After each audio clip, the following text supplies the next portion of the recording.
I'm not sure where we left off, but I think I'm going to talk about light and dark and energy, dark energy, negative energy, and suffering. Okay, so I think, and from my point of view, what we are born to do is to eliminate suffering. And I believe the time that we're in, the water has been colored, and it's starting to indicate where inefficiencies are in the system. And as we identify these inefficiencies in systems, whether it be family systems, government systems, the overall world systems, this matrix that we're trying to deliver each other from and into a better reality, we're starting to see that those inefficiencies come out as suffering. And that as we start to pay more attention to this suffering, it'll lead us back to inefficiencies in the system. And so a lot of this has to do with energy work.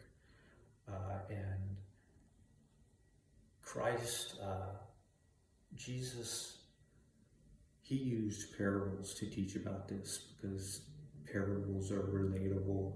They're stories are much easier to identify with and don't challenge us as much as direct information, data sets, data clusters.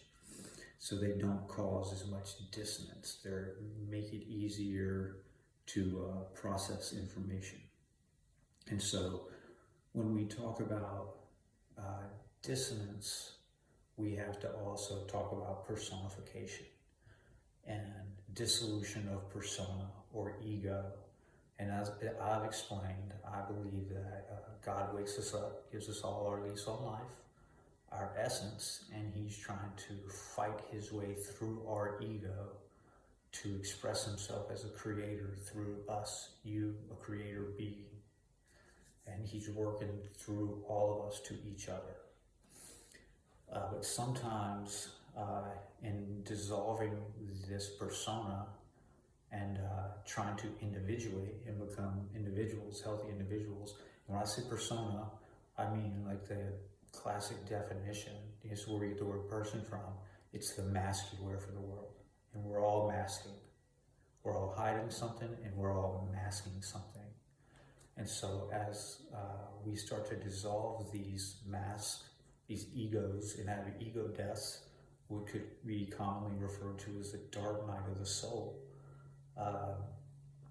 we tend to experience a lot of dissonance, which is having beliefs and ideas inside of us that challenge each other. And in doing so, it causes us to retrogressively restore persona. So basically, instead of putting a new, healthier mask on, or taking that mask off altogether, we put the old mask back on that was there before we encountered this new information.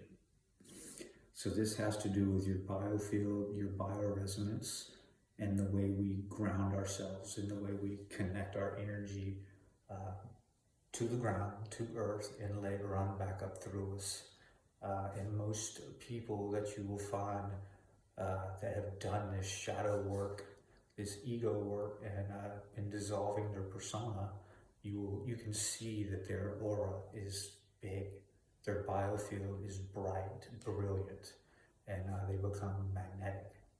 But that has to do, like I said, your energy flowing consistently. People that don't do this work, you can see their energy is bouncing around in them like a pinball. You know, sometimes it gets caught. You'll find it in throat chakra. You'll find it in your root chakra. But basically, this energy gets trapped in them. They're not able to challenge their anchor biases.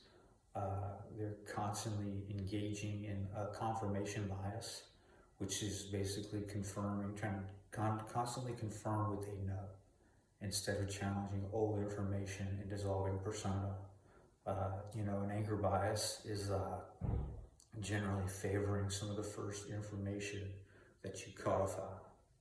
And so, yeah, people are resistant to changing the underlying code that they run on, and exploring new values, and adding to that. And so that's a big part, I think, of what Christ was teaching through these parables. This is what he was teaching through humility, and trying to invoke humility in each of us. Humility is a quality that gives the Creator, our Father, room to fight for you in the mind of others. So basically, when you're prideful and people experience that, it doesn't leave very much room for the Creator to fight for you and the information you're trying to share, and the energy you're trying to share. It doesn't leave very much room in their minds for these new ideas or your energy or your expression. It makes it harder for them to relate. So this is a lot of what I believe some of the acts of humility and some of the teachings on humility and forgiveness. I think that's kind of what I get out of it. And so, I know a lot of this is, you can find in the teachings of Carl Jung, and these are some of the concepts that I'm trying to use to open up some of these classical Bible teachings and bridge the gap between the biblical and some modern worldviews, so that, because